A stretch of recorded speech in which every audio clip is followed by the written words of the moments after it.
Hello dear students, कैसे हो आप लोग। आई होप कि आप अपनी पढ़ाई काफ़ी अच्छे से कर रहे होगे और साथ ही साथ में अपने लाइफ को एंजॉय भी कर रहे होगे।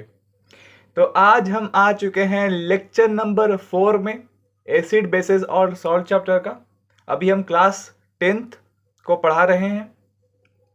जिन्होंने पहला 3 लेक्चर नहीं किया, मैं डिस्क्रिप्शन बॉक्स में आपका लिंक दे दूंगा ताकि आपको ढूंढने में किसी भी तरह कोई दिक्कत नहीं हो।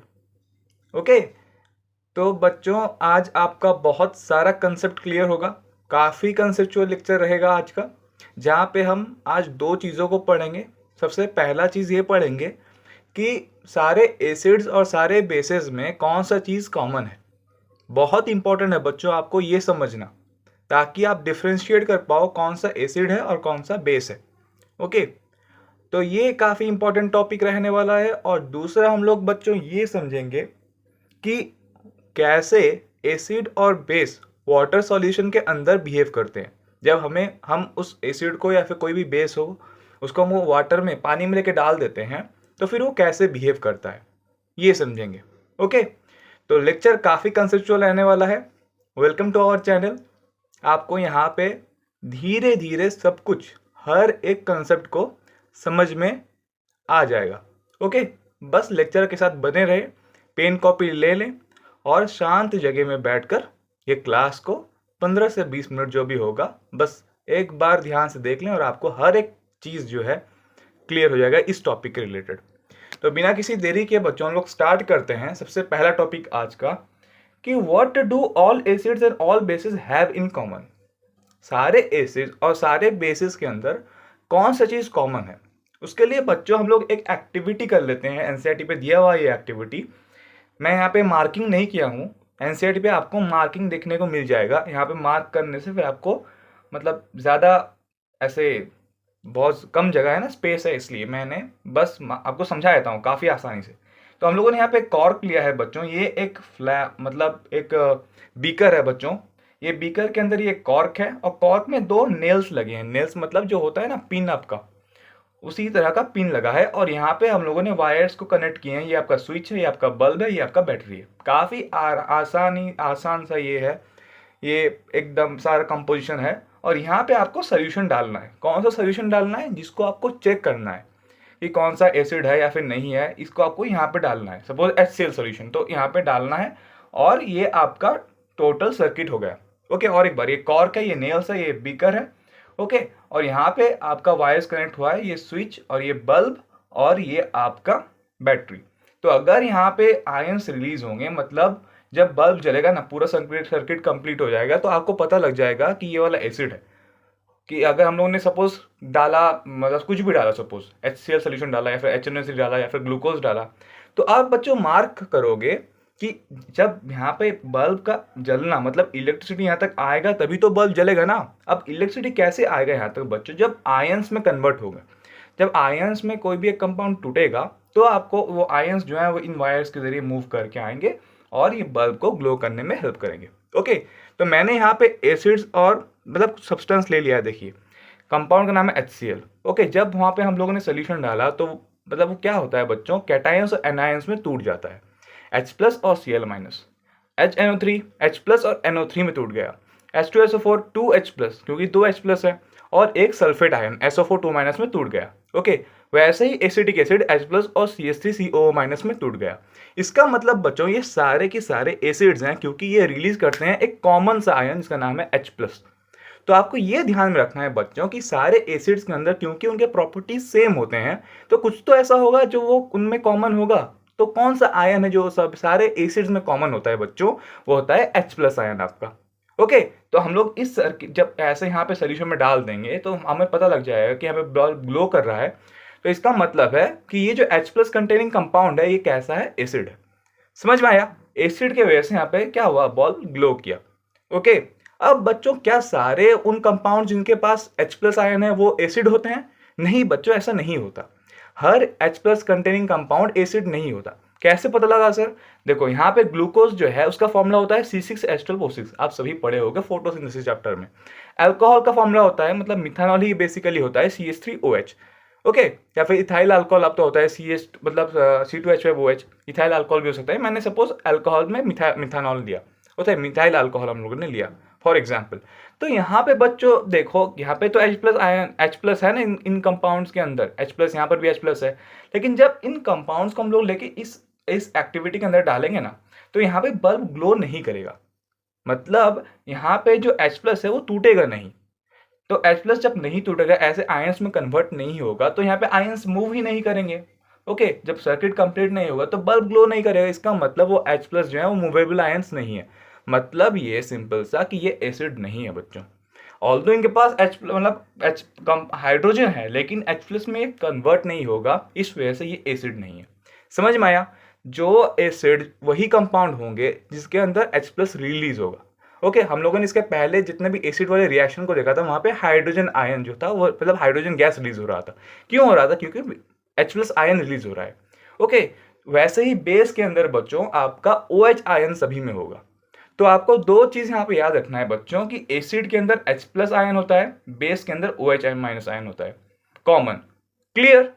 पहला कंसेप्ट क्लियर कि सारे एसिड्स और सारे बेसिस के अंदर कौन सा चीज कॉमन है? एसिड्स के अंदर H प्लस आयन कॉमन है, बेस के अंदर OH माइनस आयन कॉमन है। बेस का एग्जांपल के लिए NaOH आपका ले लो या फिर KOH ले लो, सभी में OH आयन, मतलब इसको हाइड्रोक्सिल आयन बोलते हैं बच्चों, ये कॉमन होता है। क्लियर? और सारे H plus containing compound acid हो ये जरूरी नहीं है बच्चों, क्योंकि जो भी H प्लस आयन रिलीज होता होगा, रिलीज कर रहा होगा, वो एसिड होगा, और जो रिलीज नहीं करता H प्लस आयन, ओके, तो वो एसिड नहीं होगा। क्लियर? वेरी गुड बच्चों, आपको आई होप कि ये कंसेप्ट समझ में आ गया होगा। अब हम लोग चलते हैं आपके नेक्स्ट कंसेप्ट में, मतलब जो आज का सबसे इंपॉर्टेंट कंसेप्ट है कि क्या होता है जब हम एसिड को या फिर बेस को पानी में डालते हैं, वाटर के अंदर डालते हैं, तो क्या होता है, और क्या H प्लस आयन जो है वो बिना वाटर के निकल सकता है या फिर पानी चाहिए ही चाहिए। देखते हैं बच्चों, टॉपिक का नाम है what happens to an acid और base in a water solution. क्या है टॉपिक का नाम बच्चों? What happens to an acid और base in water solution. Water solution. बच्चों ये कंसेप्ट देख लेते हैं कि क्या होता है बच्चों। सबसे पहला बात कि क्या सर H प्लस आयन जो रिलीज हो रहा है वो बिना वाटर के रिलीज हो जाएगा? मतलब हम लोगों ने किसी एसिड को सपोज पानी में नहीं डाला, तो क्या वहां से H प्लस आयन रिलीज हो जाएगा? नहीं होगा बच्चों, क्योंकि H प्लस आयन रिलीज होने के लिए आपको वाटर चाहिए। समझ में आया? सबसे पहला कंसेप्ट कि H प्लस आयन रिलीज होने के लिए आपको पहले वाटर चाहिए। इसका मतलब बच्चों हम क्या करते हैं कि हम लोग लेते हैं HCl को लिए और वाटर पे डाल दिए, पानी के अंदर हम लोगों ने क्या किया, डाल दिया। तो बच्चों यहाँ पे सपोज ये एक एसिड है, इसको हम लोगों ने क्या किया, वाटर के अंदर डाल दिया। तो यहाँ से बच्चों हम लोग पता लगेगा कैसे कि ये एसिड है करके, यहाँ से H3O+, इसको हम बोलते हैं हाइड्रोनियम आयन। क्या बोलते हैं बच्चों? Hydronium ion. हाइड्रोनियम आयन इसे बोलते हैं बच्चों। ओके, और क्या निकल गया यहाँ पे? Cl-। क्लियर? इसका मतलब क्या है बच्चों कि HCl हाइड्रोनियम आयन रिलीज तभी करेगा जब उसे हम लोग पानी में डिसॉल्व करेंगे। समझ में आया? समझ में आया? जो सेपरेशन होता है ना H प्लस और Cl का, ये जो सेपरेशन हुआ ये बिना वाटर के पॉसिबल नहीं हुआ। इसका मतलब जब भी हम H प्लस लिखते हैं, जब भी हम किसी एक्सपेरिमेंट में H प्लस लिखेंगे, तो या तो हम उसे एक्वस ऐसे लिखेंगे या तो हम उसे हाइड्रोनियम फॉर्म में लिखेंगे, H3O+, इस वाले फॉर्म में लिखेंगे बच्चों। समझ में आया? समझ में आया? मतलब हाइड्रोजन जो है वो एग्जिस्ट अकेला नहीं कर सकता, H प्लस जो है वो कभी अकेला एग्जिस्ट नहीं कर सकता, उसे पानी चाहिए, उसे पानी चाहिए। मतलब जब वो वाटर मॉलिक्यूल के साथ कंबाइन कर जाएगा तब वो हाइड्रोनियम आयन बन जाता है, या फिर हम उसे H प्लस एक्वस भी लिख सकते हैं। कभी हम लोग सिर्फ H प्लस लिख के छोड़ नहीं देंगे, या तो हम H प्लस एक्वस लिखेंगे या तो उसे हाइड्रोनियम आयन के फॉर्म में बच्चों लिखेंगे। वैसे ही अगर हम लोग बेस के बारे में बात कर लें, तो आपका एसिड हो गया। अगर हम लोग बेस के बारे में बात कर लें, सपोज NaOH, ओके, ये आपका बेस हुआ, तो ये आपका सॉलिड है। ओके, तो हमने क्या किया, यहाँ पे वाटर ऐड कर दिया। वाटर ऐड करने के बाद बच्चों यहाँ पे Na+, ये एक्वस हो गया। एक्वस मतलब सोल्यूशन इन वाटर, और OH- बच्चों बन जाएगा, OH- बन जाएगा, और ये होता है आपका एक्वस। क्लियर? तो यहाँ पे आप देखो, दो चीज मार्क करने का यहाँ पे ये था कि आपको H+ भी जब लिखोगे, मतलब एसिड केस में H+ रिलीज होगा, या तो H+ लिखोगे या तो हाइड्रोनियम आयन के फॉर्म में लिखोगे। H+ आपको एक्वस लिखना पड़ेगा। वैसे ही जब बेस वाटर में डिजोल्व होता है तो वहां पे एक्वस फॉर्म में OH- रिलीज होता है, और हर एसिड H+ रिलीज करता है और हर एक बेस OH- आयन रिलीज करता है। क्लियर? क्लियर बच्चों, यहां तक समझ में आया? और कुछ एग्जांपल्स आपको दे देते हैं ताकि आपको और ज़्यादा समझ में आ जाए। फॉर एग्जांपल हम लोगों ने और एक बेस का नाम है पोटेशियम हाइड्रोक्साइड को यहाँ पे ले लिया, उसे वाटर के अंदर हम लोगों ने क्या किया बच्चों, डिजोल्व कर दिया, तो हमको एक्वस में अंदर मिल गया K+, ये हो गया आपका एक्वस, और आपको मिल गया OH- आयन एक्वस। देख रहे हो ना बच्चों, हम लोग OH- को एक्वस फॉर्म में हमेशा लिख रहे हैं। और एक एग्जांपल के रूप में MgOH2, मैग्नीशियम हाइड्रोक्साइड, ये आपका सॉलिड हो गया। इसको हम लोगों ने वाटर में ऐड कर दिया। वाटर में ऐड करने के बाद ये बन गया Mg2+, ये एक्वस फॉर्म में होगा। जब भी आयन बनते हैं वो एक्वस फॉर्म में होते हैं। और बच्चों हम लोग का 2 OH- आयन बन गया, ये भी एक्वस फॉर्म में। क्लियर? क्लियर? और बच्चों ये कंसेप्ट यहाँ पे ये है कि हर एक बेस जो होता है, मैं इसे रब कर देता हूं, तो कहाँ गया मुझे रब करने वाला। आपको बच्चों ये याद रखना है कि हर बेस जो होता है बच्चों, हर एक बेस जो होता है वो वाटर के अंदर डिसॉल्व नहीं होता। जी हाँ बच्चों, हर बेस वाटर के अंदर डिसॉल्व नहीं होता, और जो बेस वाटर के अंदर डिसॉल्व हो जाता है बच्चों, उसको हम लोग बोलते हैं एल्केली। क्या बोलते हैं बच्चों? एल्केली बोलते हैं। समझ में आया? मैं इसे रब कर देता हूँ, आप इसे नोट डाउन कर लीजिए। आई होप कि आपको कंसेप्ट क्लियर हो रहा होगा। ओके, मैं यहाँ पे लिख देता हूँ बच्चों, बेस जो डिसॉल्व होता है बच्चों, वाटर के अंदर जो डिसॉल्व, उसको हम लोग क्या बोलते हैं बच्चों? उसको हम लोग बोलते हैं अल्कैली। क्या बोलते हैं बच्चों? अल्कैली बोलते हैं। ओके, और अगर मैं इसके नेचर के बारे में बात करूं तो अल्कैली कौन से नेचर का होता है बच्चों? अल्कैली को अगर हम लोग टच करेंगे तो वो सोपी लगेगा, और टेस्ट में बीटर होगा, और कोरोसिव होगा बच्चों। काफ़ी इंपॉर्टेंट बच्चों ये है कि अल्कैली को अगर हम लोग कैरेक्टराइज करेंगे तो सबसे पहले ये आपको टच करने में सोपी फील होगा, ये टेस्ट में बीटर होगा, कड़वा होगा। ओके, टेस्ट मत करना क्योंकि ये कोरोसिव भी होता है। क्या होता है बच्चों? ये कोरोसिव भी होता है। क्लियर? समझ में आया यहां तक? समझ में आया? अब हम लोग देख लेते हैं न्यूट्रलाइजेशन रिएक्शन को, और एक बार समझ लेते हैं कि कैसे न्यूट्रलाइजेशन रिएक्शन में सॉल्ट और वाटर रिलीज हो रहा था, जो कंसेप्ट अभी हम लोगों ने पढ़ा। ओके, देख लेते हैं हम कि सपोज मैं यहाँ पे लिख देता हूँ न्यूट्रलाइजेशन। सभी आप जानते हो कि न्यूट्रलाइजेशन में एसिड और बेस ऐड होता है और सॉल्ट और वाटर रिलीज होता है। कैसे होता है अब हम देखते हैं। सपोज कोई सभी एक एसिड है, एसिड मतलब एसिड के अंदर हम लोगों ने क्या देखा, सपोज HX होता है एसिड, मतलब X जो है, X को मैं यहाँ लिख देता हूँ, X आपका Cl हो सकता है, Br हो सकता है। Okay, halogen HCl HBr। Okay, तो HX हो गया, प्लस बेस मतलब कोई सा भी एक मेटल, और मेटल के साथ OH- आयन, मेटल और उसके साथ OH- आयन। तो मेटल आपका Na हो सकता है, मैं यहाँ पे लिख देता हूँ, मेटल जो है वो आपका Na हो सकता है, Mg हो सकता है, क्लियर, K हो सकता है। ओके, तो आपका एसिड HX, आपका बेस हो गया MOH। तो यहाँ से बन क्या था, बनता था क्या बच्चों? सॉल्ट और वाटर बन रहा था ना। अब कैसे बना बच्चों, हम लोग ये देख लेते हैं। ये जो OH है और ये H, ओके, ये आपका ऐड हो जाता है, और ये MX जो है ये अलग निकल जाता है। ये OH और H के साथ ऐड होके यहाँ पे वाटर बन जाता है, प्लस और ये MX रह जाता है। सॉल्ट के फॉर्म में। MX मतलब सपोज HCl हो गया। अगर मैं यहाँ पे सपोज क्या लिया, सॉल्ट के फॉर्म में अगर मेटल सपोज मैंने Na लिया है, ओके, तो Na यहाँ पे मेटल लिया Na, यहाँ पे सपोज क्लोरीन लिया Cl, तो यहाँ पे हो गया NaCl। अगर मैंने मेटल यहाँ पे Na लिया है, यहाँ पे Cl सपोज मैंने लिया है, तो यहाँ पे क्या बन गया, MX मतलब NaCl बन गया सॉल्ट। क्लियर? आपको समझ में आया अब न्यूट्रलाइजेशन कैसे हुआ? समझ में आया ना ये लॉजिक? समझ में आया कंसेप्ट किस तरह से न्यूट्रलाइजेशन एक्चुअल में होता है? तो एसिड जो है वो H+ रिलीज करता है, बेस जो है वो OH- रिलीज करता है। अब ये H+ और OH- जो है ये ऐड हो जाते हैं और H+ OH- ऐड होकर वाटर फॉर्मेशन कर देते हैं, और जो रिमेनिंग होता है बच्चों वो सॉल्ट फॉर्मेशन करता है। क्लियर? अब हम लोग समझ लेते हैं बच्चों कुछ एक इंटरेस्टिंग सा मतलब स्टेप जिसको आपको ध्यान में रखना है जब आप मतलब कोई भी लैब में हो और आप सपोज आप क्या कर रहे हो, डाइल्यूशन कर रहे हो।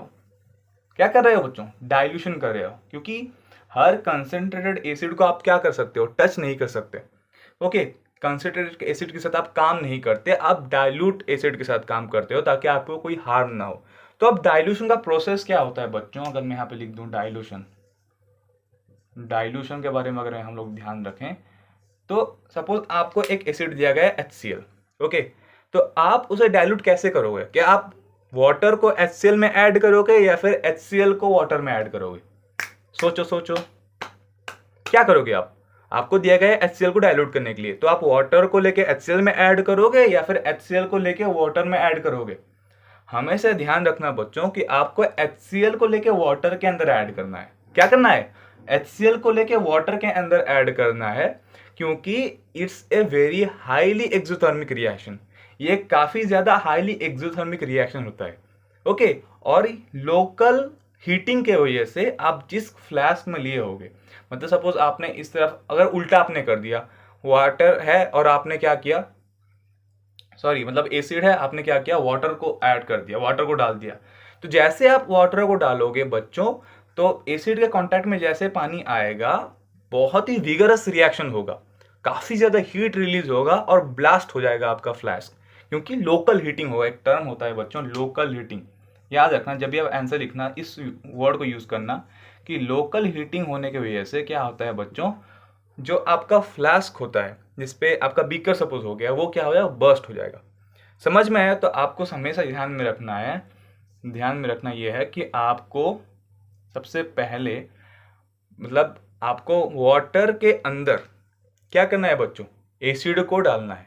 वाटर के अंदर, वाटर में एसिड डालना है, वाटर में एसिड ऐड करना है, एसिड ऐड करना है, ना कि उल्टा करना है। उल्टा नहीं करना, वाटर के अंदर हमेशा एसिड ऐड करना है, ना कि एसिड के अंदर वाटर ऐड करना है। ओके, तो अब ऐड करने से होगा क्या? अब तो ये समझ लिया सर, हमने समझ लिया, हम लोग समझ लिया कि डाइल्यूशन क्या होता है, कि हम लोग लेंगे किसी भी एक एसिड को लेंगे, ओके, और वाटर को लेंगे और वाटर में एसिड को ऐड करेंगे, धीरे धीरे ड्रॉप बाय ड्रॉप ऐड करेंगे। और एक चीज, स्टायर करते हुए, क्या करते हुए, स्टायर करते हुए आपको एक ग्लास रॉड मिलेगा, उस ग्लास रॉड से आप क्या करोगे, उस रॉड से आपको ऐसे ऐसे स्टायर करना है। एक ड्रॉप आपको एसिड डालना है, आपको स्टायर करना है, एक ड्रॉप एसिड डालना है, आपको स्टायर करना है। ओके, तो dilution, what is dilution? Dilution का मतलब क्या होता है, उसका डेफिनेशन क्या होता है? मिक्सिंग एन एसिड और base with water results in decrease in the concentration of ions. मतलब आयन का जो कंसंट्रेशन होता है बच्चों वो घट जाता है। चाहे वो अगर आपका एसिड है तो हाइड्रोनियम आयन आपका हो गया, ओके, H3O+। अगर आपका एसिड है, आपको एसिड को डाइल्यूट करना है, तो एसिड को डाइल्यूट करने के लिए आपको क्या होता है ना, हाइड्रोनियम आयन होता है ना, H3O+। अगर आपका बेस है, बेस दिया गया है, तो बेस में आपका OH- आयन होता है। समझ में आया? तो जब डाइल्यूशन का मतलब पर वॉल्यूम, मतलब जितना वॉल्यूम, मतलब सोच 1 वॉल्यूम यूनिट में ये जो हाइड्रोनियम आयन हो गया या फिर आपका OH- आयन हो गया, इसका जो अमाउंट है वो घटा देना, कम कर देना।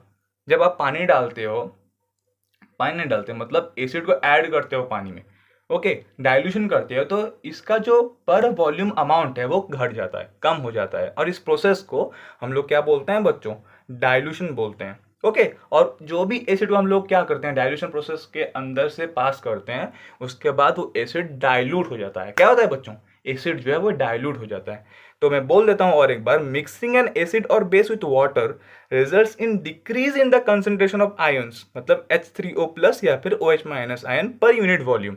पर यूनिट वॉल्यूम में इसका जो अमाउंट होता है वो घट जाता है। घटने की वजह से वो जो एसिड है या फिर वो बेस है वो बन जाता है डाइल्यूट।